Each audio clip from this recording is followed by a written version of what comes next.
I'm sure you're both tired from playing all day. Come on, eat up. A plain, humble meal. That has always been the way of the Frost Moon Scions. Huh?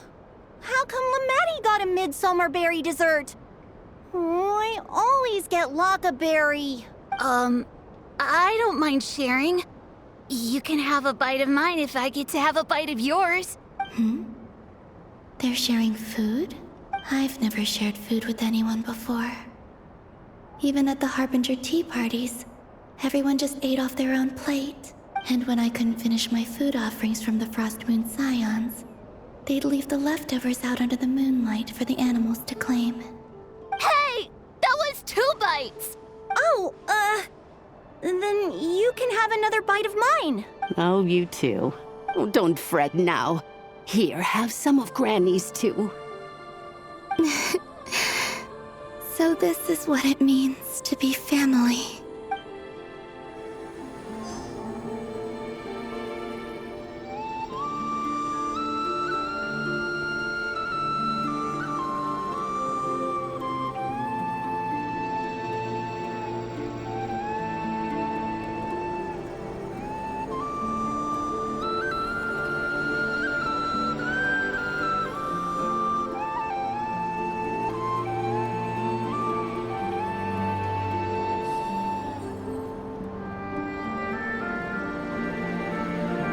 So just fill these balloons with air, right? Yep. Try a couple now to test things out. The rest can wait till Moon Prayer night. Think fast. Rada! Teasing an acolyte of the Frost Moon Scions? Surely that's a punishable offense. Take this! Huh? All right, enough horsing around. Lady Lauma gave us a task. We should get back to it. The task is just to check that the balloons don't leak, right? Doesn't matter if we fill them with air or water. Yeah. Okay, you got me there. And you got me there. But still, we can't use all the balloons before the festival even starts. We won't use all of them. And as long as Lady Lauma's trusted acolyte doesn't snitch, this can stay as a little secret between friends. A couple more can't do any harm, right? Oh, you menace. Then, think fast! Is pumping a balloon full of water really so much fun?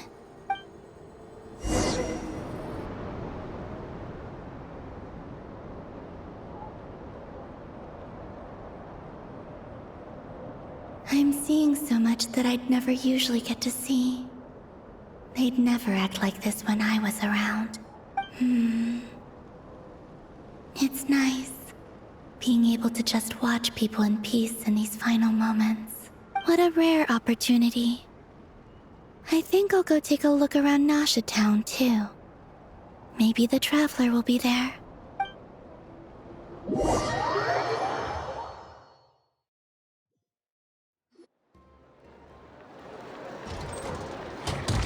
After the War of Funerary Flame, the Moon Goddesses were no longer recognized by Teyvat. They lost the whole foundation for their existence. That's why the Moon Goddess's strength is fading. She cannot withstand the world's rejection of her. To be more pedantic about it, the Moon Goddesses did something to offend the heavenly principles, and that's why they were ousted. Something of a recurring theme in Teyvat's history.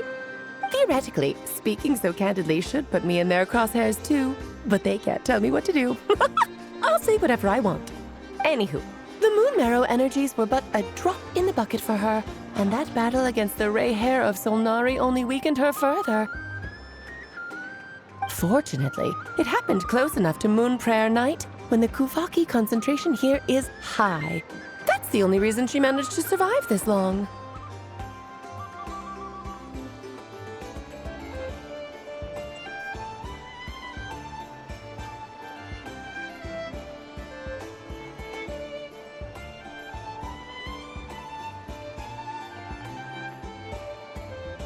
What do you mean, fortunately? You said she disappeared. We're too late. Oh, what a headache. I thought this was all common knowledge. I guess I have some more explaining to do. Okay, buckle up. It's time for another lecture.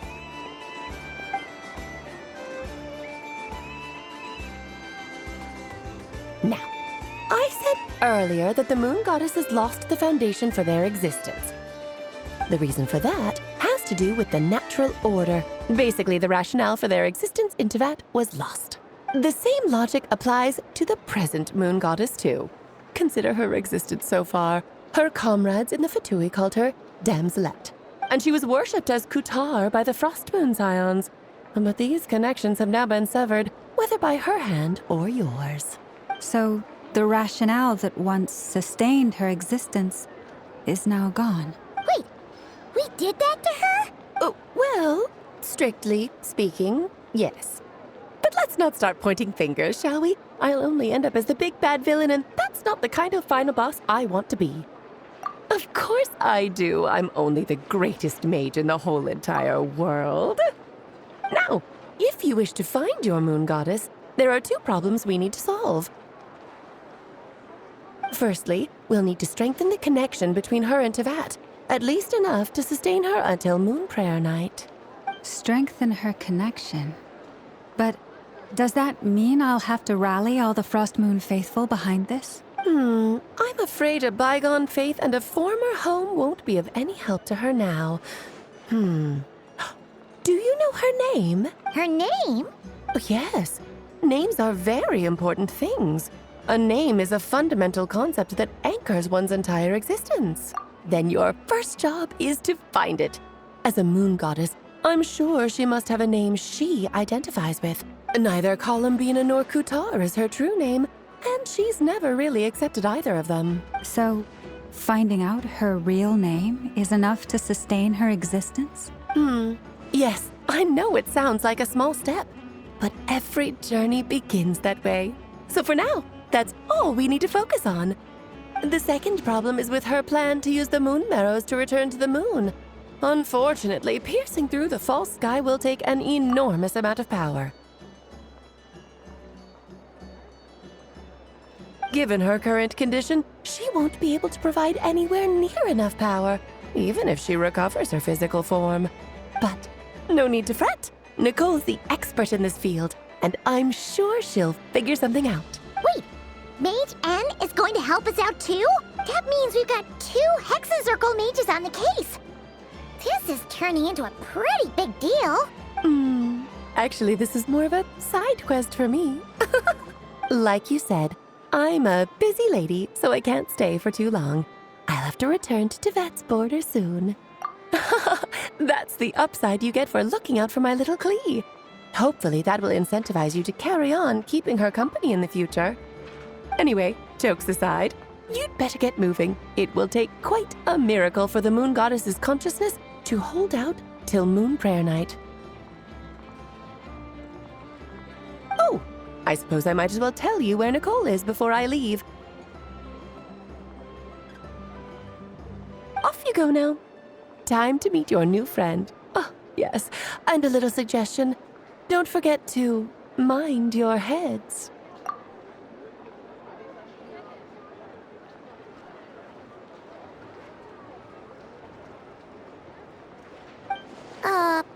What? I wonder how Durin's doing. I should really go see him before I head back. You really are super busy. I most certainly am. There's so many children I have to keep tabs on just in Mondstadt. Durin, Albedo, Venti, Varka. Klee didn't make the list, huh? Of course not. Klee is my pride and joy. I have no qualms about her, because she's the best child in the whole wide world. Yeah. Klee's a little angel. I'm glad you agree. Well, all the best. See you when I see you. She left in a hurry. Yeah. She didn't pack up her stall. Should we handle it for her? I must say, I'm now very curious about her daughter. Klee, wasn't it? What's she like? That's a long story. Come on, we'll fill you in as we go.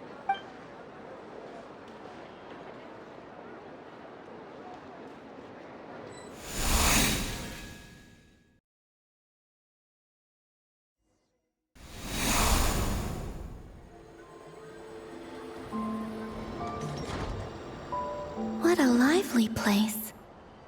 I've never experienced Nasha Town like this before. Hey, you old geezer! Your hammer's rusted through! Who are you calling? Are they quarreling? Who are you calling old geezer? I'm looking right at him! You've really gone downhill since giving your daughter free rein in the workshop. Can you even swing a hammer anymore? It shouldn't take you days just to fix a single chair! You might as well use that hammer to massage my back for all the good it's doing.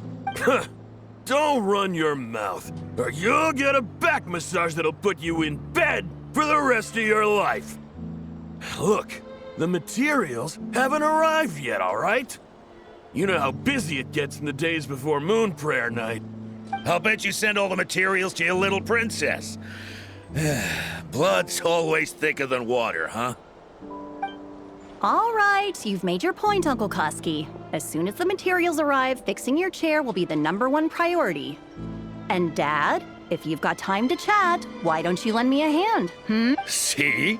Lolka knows what the score is. I guess they're friends. But the way they spoke to each other was so ugly. Then again, it wouldn't be the first time I've seen something like this.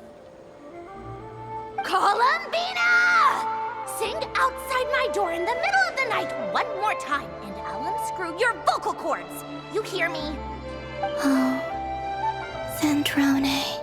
So that was her way of trying to be friends with me. What a pity. I won't get the chance to say any ugly things in reply.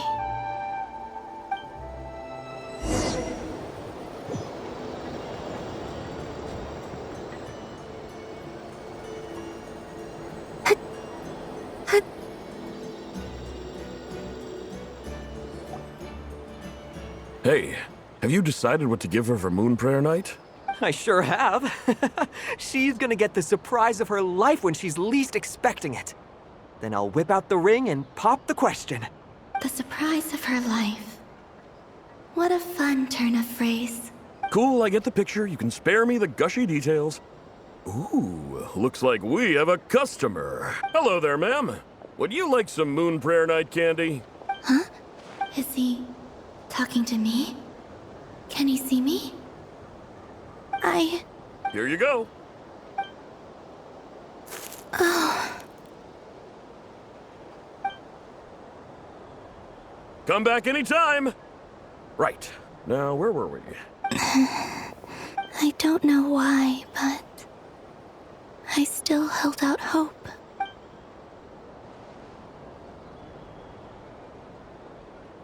The most important thing right now is to find that mage. This name thing seems super important too. But where do we even start looking? I'd better go pay the Fatui a visit.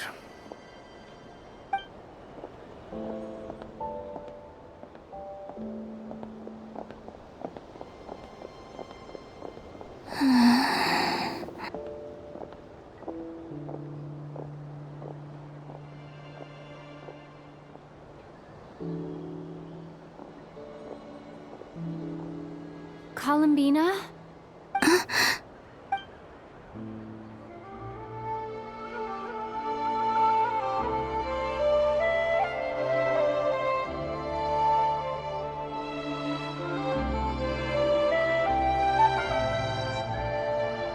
Traveler? Let's go! This is no time to be spacing out!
Faster!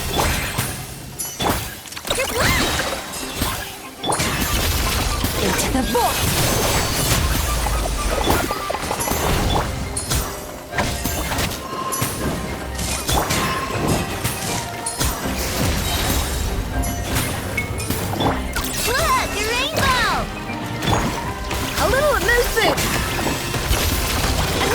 Goes out.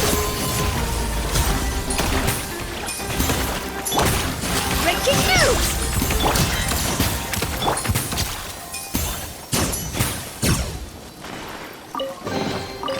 I doubt anyone's still looking for these.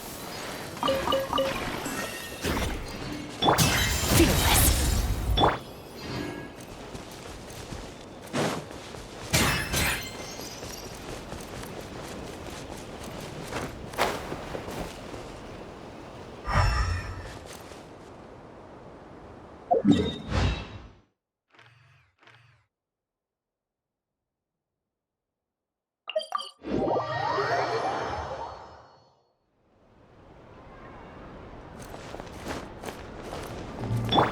Merciless.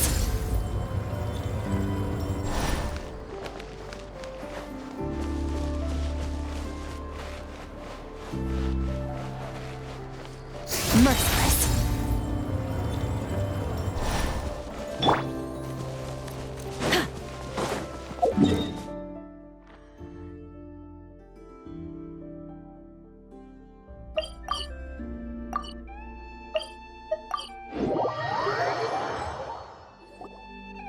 Where are they going? They mentioned a mage and... a name? So, Mr. Varka, are you acquainted with this Nicole? Or should I call her Mage N? Not really.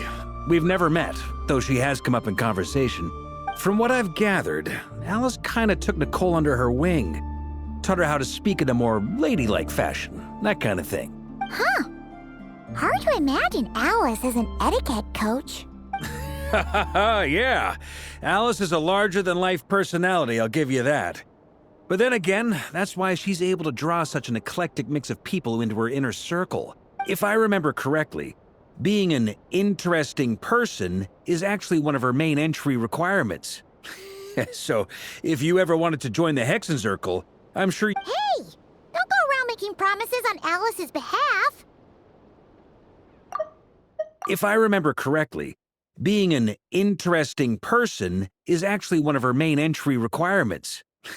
So, if you ever wanted to join the Hexenzirkel, I'm sure you'd both be eligible to apply. I wouldn't dare.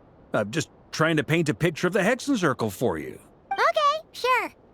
Anyway, since none of us have ever met Nicole, how are we supposed to find her? We can't just go up to every woman in sight and ask, "Hey, are you Nicole?" Maybe something she's wearing will give it away? Like, a windbloom pinned to her chest or something. Wait a minute. Alice never said Nicole was from Mondstadt. Oh, true. That would be... this young lady, then?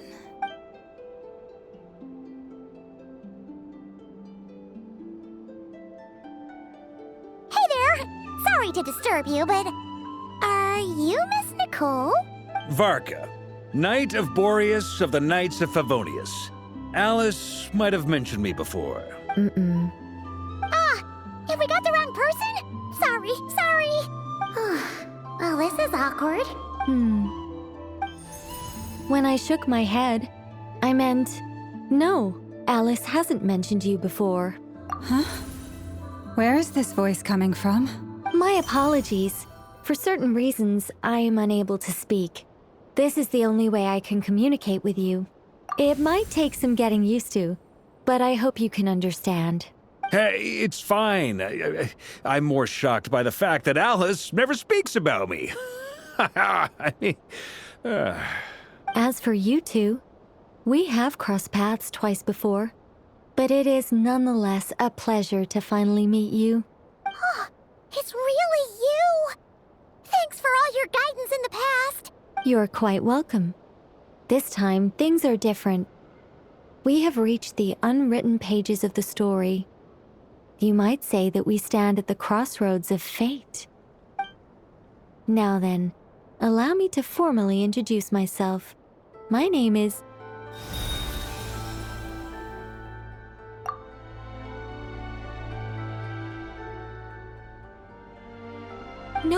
No, stop! Alice! I can't believe it! I had a whole speech prepared. I'd agonized over every single word. She always picks the worst moments to ruin other people's plans. I'm so sorry about that. Alice took the liberty of devising some bespoke self-introduction magic for each member of the Hexen Circle. But I could have sworn I deleted all of the triggering conditions for it. How did it bypass everything? Oh gosh, this is so embarrassing. This is a very different side of Nicole than what we're used to. Is she not used to face-to-face interactions? Don't worry about it. We've seen that introduction magic once already, so it wasn't too much of a shock. Please go on, Miss Nicole. We'd love to hear what you have to say, or, well, communicate. Huh? Are they talking to this lady? But...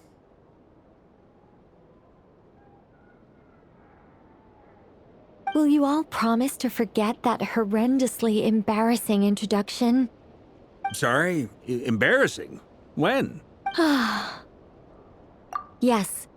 My name is Nicole, and I am one of a very few angels who have retained both their preferred form and their power.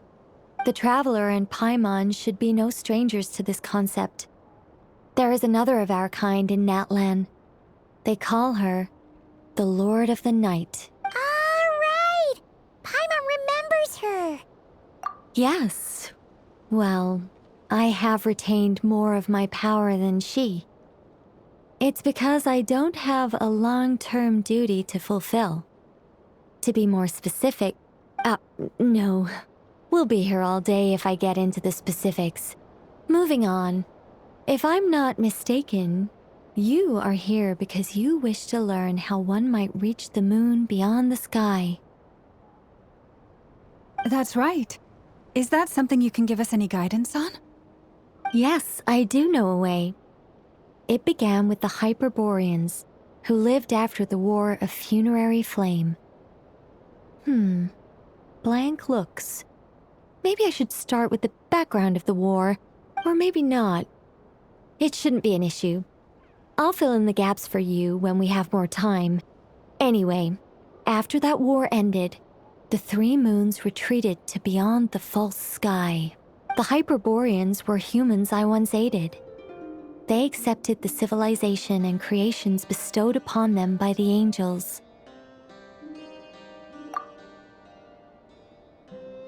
But despite accepting many blessings of the angels, many among them still held on to their faith in the moons. They were reluctant to accept the new order, even after the War of Funerary Flame.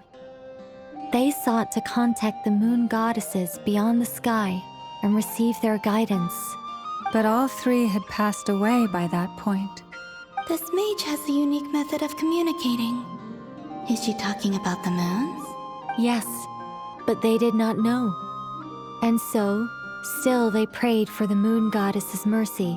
After building titanic structures that consumed vast amounts of Kuvaki, at last they glimpsed the moons and heard their voices. But of course, they were gravely disappointed. For it was then that they realized the three moon goddesses were dead. Oh, that's such a sad story. It is. Humanity was in a very sorry state at that time.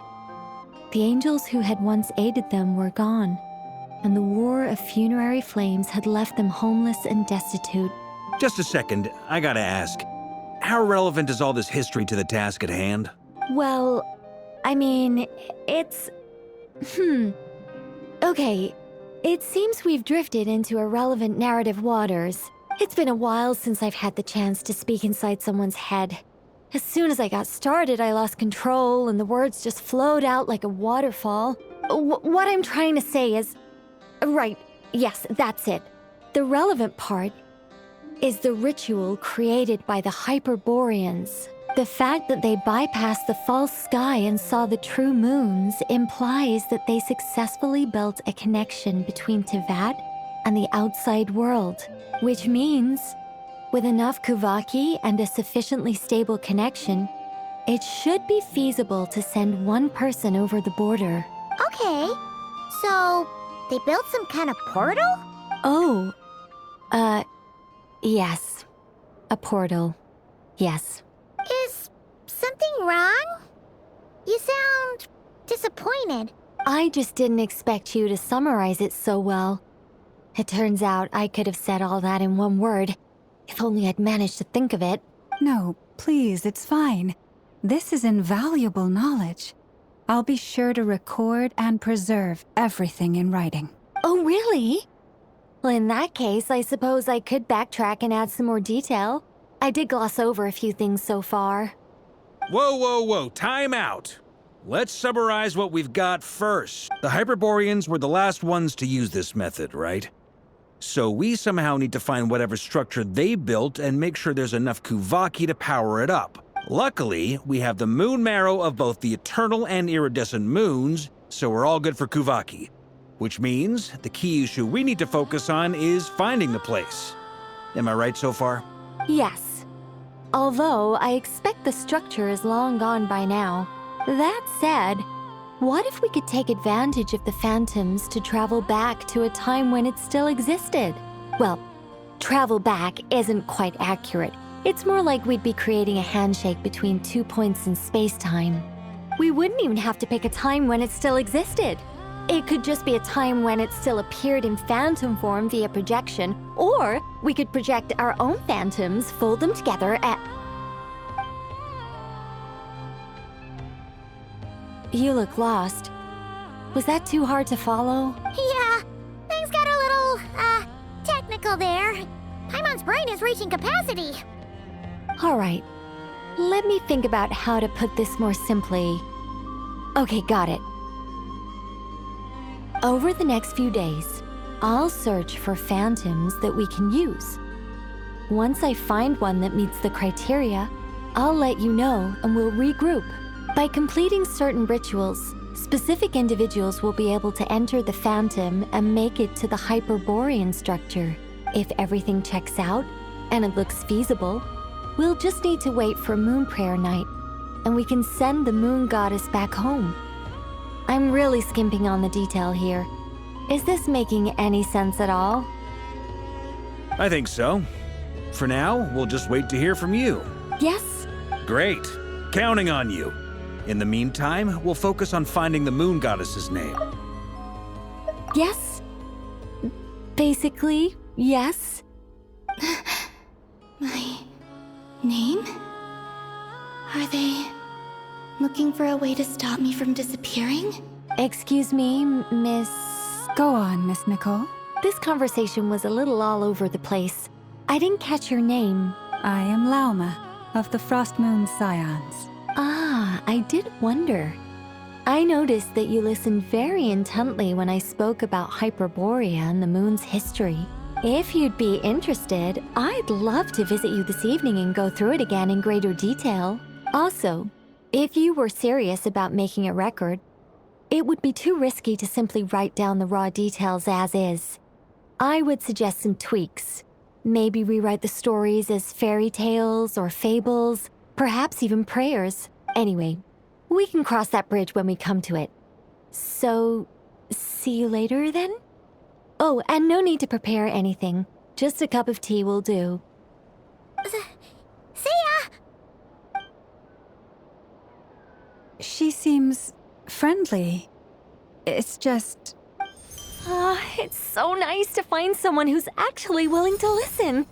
I've been dying for a chance to finally go through all this systematically from start to finish. Any longer and I'd probably start forgetting it. Now Paimon gets why Alice told us to mind our heads.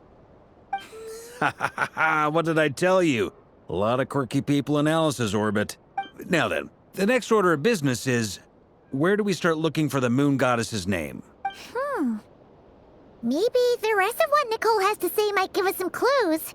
Once I've heard her out, I'll summarize the salient points and share them with you all. I'm also inclined to review our other documents. Yes, our faith was first established by our Hyperborean ancestors, but many of the more factually accurate records are from after Kutar's birth. Sounds like we're gonna follow Columbina's journey through Teyvat, huh? In that case, we'll start by heading to the Frostmoon Enclave. Sounds like a plan. Take this with you. I'll see about getting in touch with the Fatui. It'll probably just be Arlecchino and Sandroni again. They're the only ones who would want to help. Thank you, Mr. Varka. Don't mention it. Honestly, I'm more comfortable dealing with the Fatui than prying into the details of a young lady's childhood. Catch you later. I should follow them, just in case there's some way that I can help.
A while ago, I took the time to organize all documents in our possession that pertain to Kutar.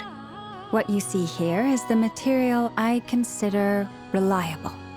You're saying there's unreliable material too? Yes. Most of the information we have was transmitted through an oral tradition. Inevitably, some of her stories were mythologized and deified over the years through countless retellings. That's why I organized them into reliable and unreliable. There's no sense seeking answers in history unless we can ensure the veracity of the historical record. Makes sense. All right, let's take a look through.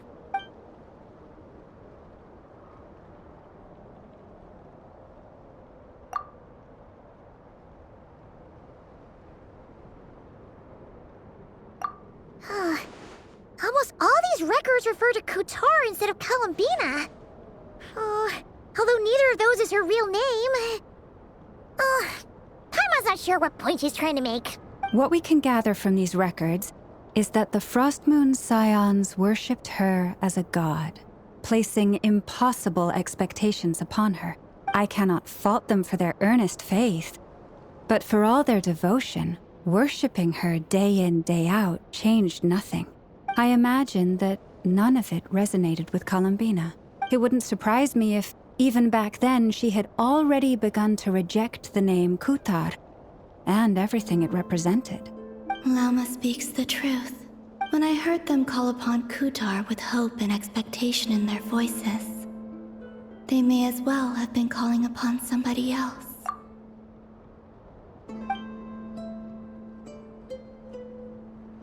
Well, that's a bit complicated. I looked at the level of detail, perceived authenticity, prose style, and how realistic their portrayal of Kutar seemed to be. Amongst the Frostmoon Scions of today, only I know of her existence, and I alone have spoken to her face to face. As such, I know that there are certain things she simply would never do. That being said, I have sensed some changes in her lately. Changes? Me? Oh, seems like this is getting us nowhere. For what it's worth, why don't we check the unreliable sources too? Sure. Give me a moment.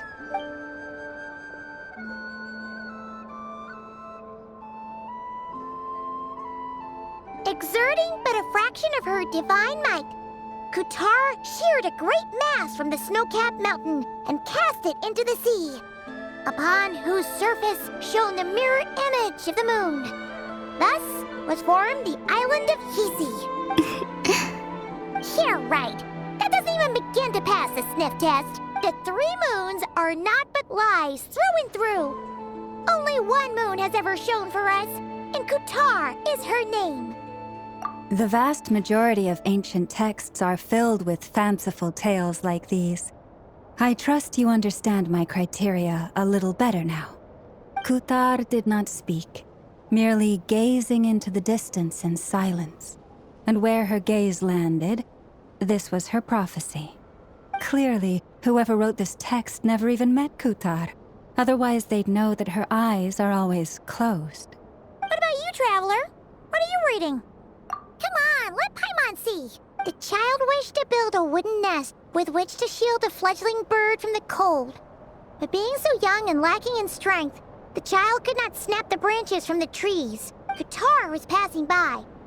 Upon seeing the child, she summoned forth a Kuhenki, who built a beautiful nest for the child. I remember that. Not knowing the meaning of Kutar's divine intervention, the child dared not to respond, and thus ran home to call their parents. But Kutar was gone. The Moonchanter declared the event a miracle and took the nest as a relic, placing it on high for all to see.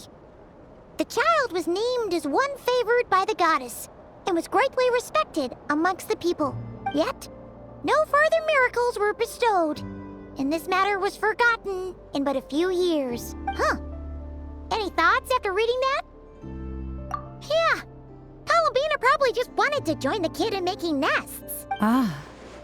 I'd originally considered this a fabrication, because Kutar did not perform any similar actions in subsequent records. But now that I think about it, it does seem like something Columbina would do. It's just that... She didn't know how other people would interpret her actions. She was probably worried about making things difficult for people. And so, she gradually stopped joining in. Yes. Oh, that's so sad.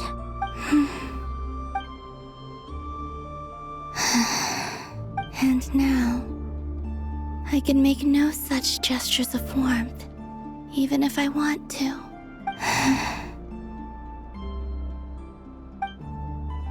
Still no name. That's a bit of a shame. But we did learn some interesting stories. That's gotta count for something. Barca said he was gonna set up a meeting with Arlecchino and Sandrone, right? Let's go back to Nashi Town and see how he's doing.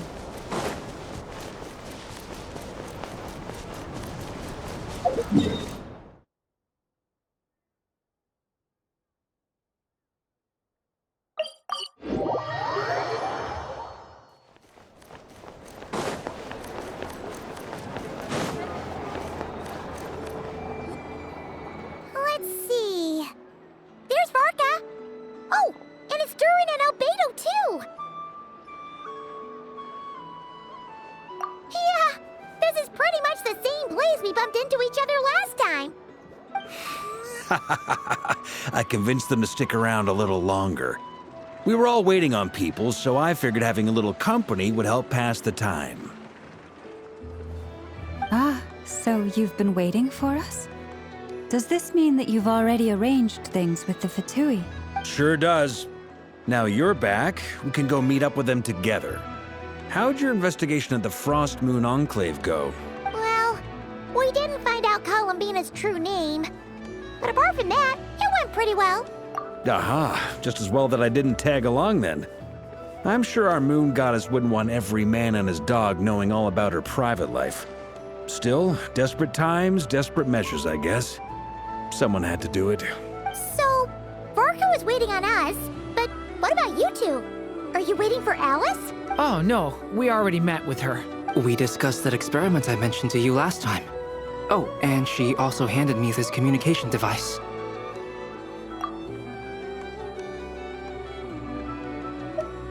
That's right. I understand she informed you about the relationship between the phantom phenomena and Tevat's borders, yes? She wants me to help her with some more experiments on that front. She said that she'll contact me through this device with more information. Ah, I see. Following instructions and making observations. Pretty common research method. Takes me right back to Albedo's lab. Wait, then who exactly are you meeting? Someone you know. Albedo's met him too. But I don't think Miss Lauma or the Grand Master have been introduced. Introductions are overrated, especially in cases like this. It's you! So, it's not like the Academia has prohibitions against going abroad. Also, I applied for leave. I've been writing to Hat Guy since obtaining a human form. I've already brought him up to speed on everything that's been going on in Nodcry. Hat Guy? Turns out, I actually have heard that name before. Oh? Then why did you react the same way I did? I only knew the name, not the fella.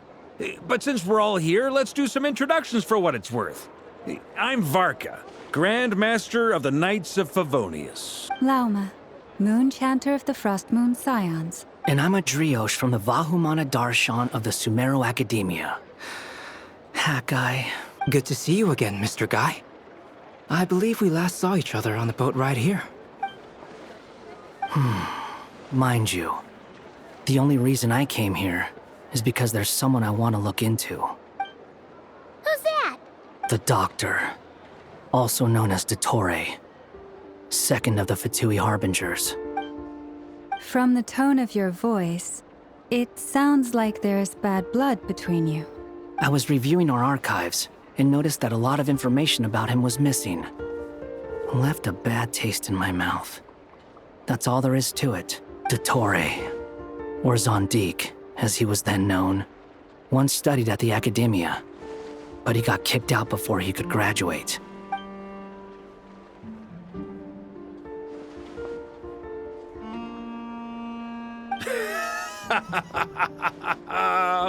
So the Harbinger's #2 man is a college dropout?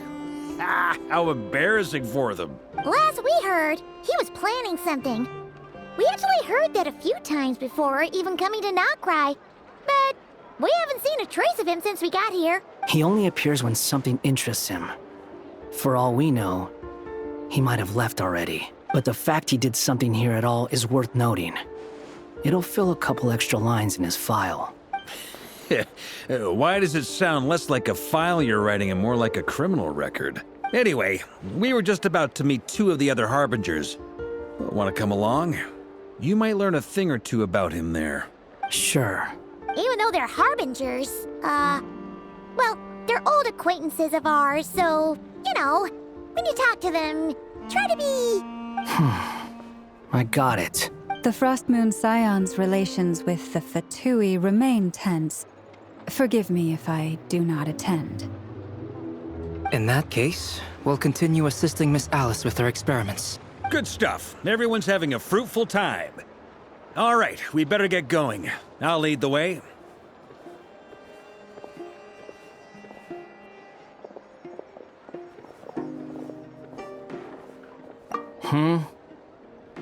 Well, yeah, that's obviously part of it. But I'm not the only one who has a score to settle with him. Neither you, nor Lesser Lord Kusanali, nor I want to see him meddling with things again. What's the hurry? Don't worry. Pigeons always know which way home is.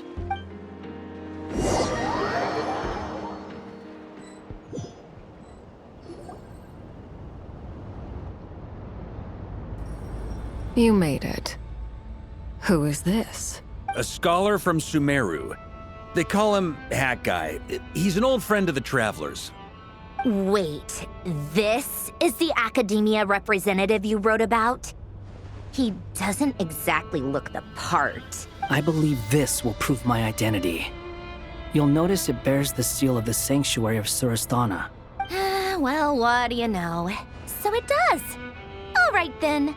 My mistake. It's fine. I expected as much. What? So as I mentioned in my letter, the Academia's got its eyes on Dottore, but this matter remains top secret. Apart from those assisting in the investigation, the fewer people who know, the better. If anyone asks, I'm here in Notcry to pursue my personal academic interests. Gotta say, Marka, you did pretty well to keep all this under wraps for so long. Sounds like you got in touch with the academia about this way back. Haha, you flatter me. Where do I even start? Remember that time we fought Rerir at Star Sand Shoal? He sure let me have it then, didn't he? I'll bet Dottore had that all sketched out, with me as his convenient little pawn.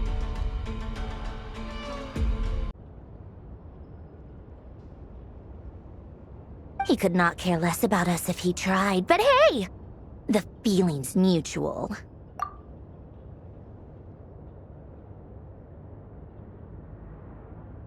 Does Dottore really strike you as the sort who values his relationships with his colleagues? Fair point. Definitely not. Which is why I always keep my guard up whenever he starts making suspicious moves. To that extent, our motivations align.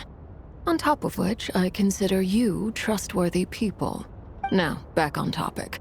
In the wake of the Reikir of Solnari episode, Sandrone and I grew suspicious about Dottore's complete inaction during the entire affair. So we tried to find out what he'd been up to, but unfortunately to no avail. He never lets anyone in on his plans. The more he cares about something, the more secretive he gets. Indeed. Perhaps he believes that by keeping a low profile, he can avoid trouble. But that trick isn't going to work on his colleagues. Yeah, I mean, he's been researching the ancient moon's remnants. And he's been trying to get his paws on the moon marrows. Only an idiot would believe he doesn't have something more planned. With this in mind, I returned to Snezhnaya and relayed my thoughts to Her Majesty the Tsaritsa, entreating her to have him recalled. That's pretty direct. Did the Tsaritsa agree? Yes.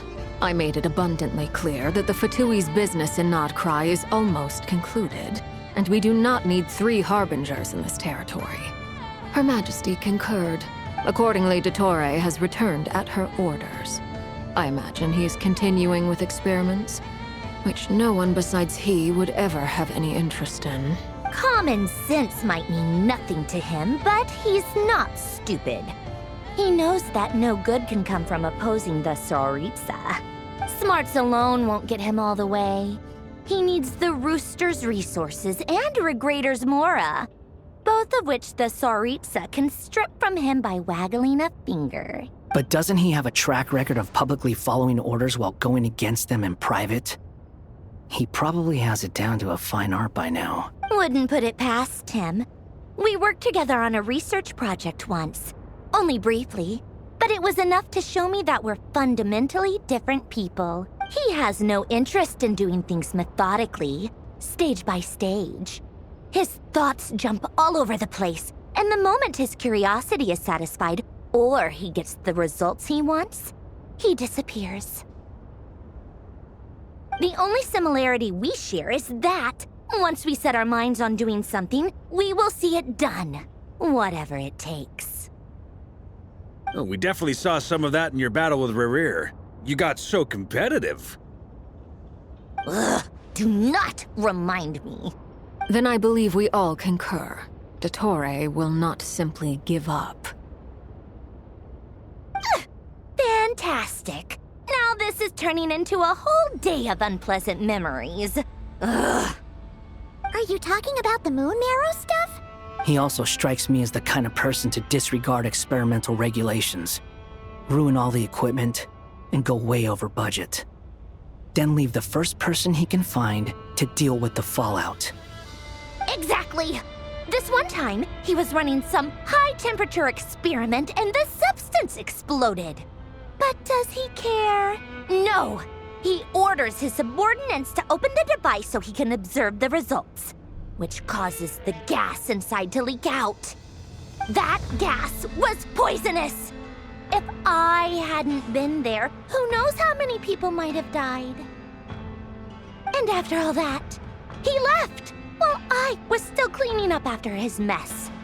What a waste of time, he said. Waste of time? The nerve! He wasted my time! You've been bottling that up for a while, huh? Hat guy, I must say, you seem awfully familiar with internal Fatui affairs. Especially when it comes to Dottore. Thank you, Lady Harbingers, for providing such valuable information. I have no other questions for now, so I'll be on my way. Wait, what? You're just gonna leave? You're welcome to join if you want. Ugh. Just when Paimon thought he'd finally mellowed out. He makes quite... I'll say. I've met tons of headstrong people, but not many of them would join me in bad-mouthing Dottore. Anyway, back to the main agenda. Barca, you said that Columbina has gone missing? Or rather, disappeared. Yeah. We're working on building a connection between her and this world. The simplest method is to find out her real name. I've actually asked her that question before, but she said she didn't know. Considering our relationship, I doubt she was lying to me. As far as I recall, she was never dispatched by Her Majesty to claim a gnosis or anything like that. The Tsaritsa's plans had long contained a place specifically for her. I always thought that was weird. What could she do that the rest of us couldn't? Knowing what we do now, it's probably something related to Kavaki, right? More than likely. When she first arrived, Columbina would often go to Her Majesty and ask when she could start the task assigned to her. But Her Majesty always gave the same reply. The time has not yet come. So she spent her days in Snezhnaya doing basically nothing. The Tsaritsa has summoned a beautiful blind maiden to be a harbinger, giving her the third seat by virtue only of her enchanting voice. It was a dumb and stupid rumor, but the reality of the situation made it hard to refute.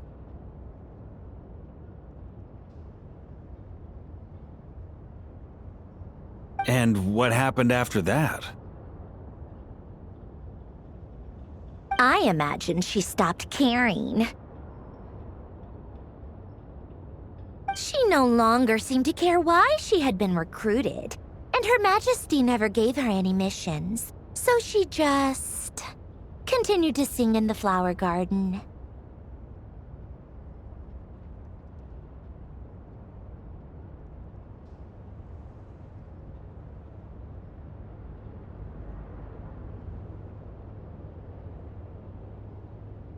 For my part, I was busy. So busy, in fact, that watching someone be that idol had me fuming. But still, I got the sense that she had long been used to a life of other people claiming she was needed when she wasn't. I just felt that having a place to stay would cost me something eventually. And so I waited quietly for the day that I would have to pay the price. And on the other end of that spectrum, you had me. Someone once told me that I had the lousiest work and the toughest luck. That's a good way of putting it. I forget who said it, but those words have always stuck with me.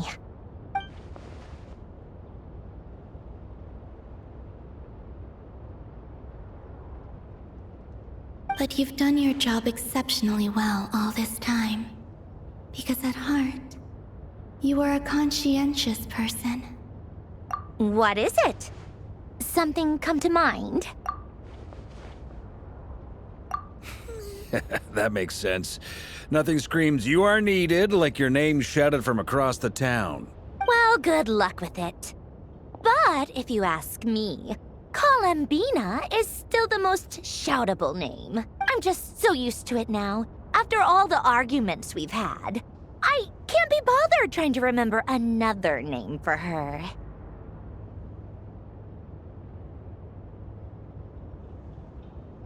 Nor I. Sandrone. Harlequino.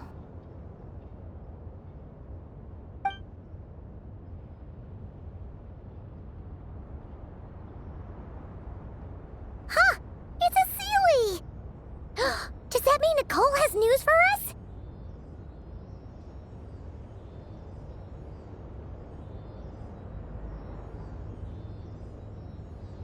Ladies, I thank you for your hospitality. If the chance ever comes up, I definitely owe you both a drink sometime. I'm sure it will. You can make your own way out. Heck, you've been here enough times, you probably know your way around better than I do. Okay, time to do what adventurers do best. Follow that Sealy!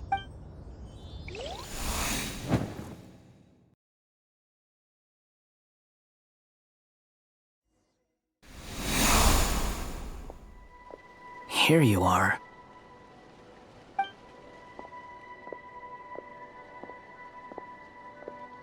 Oh, Hat Guy. How come you're back so soon? Did things go all right with the Fatui? Fine. Dottore been summoned home by the Tsaritsa. Couldn't get much more than that. How about you? Any progress with the investigation? Unfortunately not. We've tried everything. Different phantoms, different locations, different points in history. But the results are the same each time.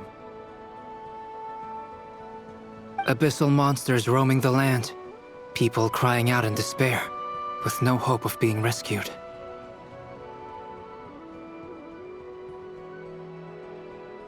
Every time I see it, I can't help but think, is this what it was like in Mondstadt when Dragonspine Durin attacked?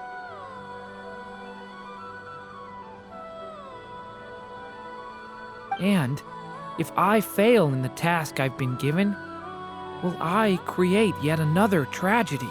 That's just meaningless speculation. When we encountered similar phenomena previously, I tried to interfere with those illusions, using sounds and lights to guide them. However, we could not change their fates. At most, we were able to extend their existences. The events of the past are like fate that has been written into Irminsul. There isn't a living thing in Teyvat that can escape its past. But Miss Alice instructed us to try to find ways to change the outcome that these phantoms face. It's an impossible task. Can't you just refuse? Since she asked us to do this, I feel like it can't truly be impossible. Or if it is, well, mages can make the impossible possible.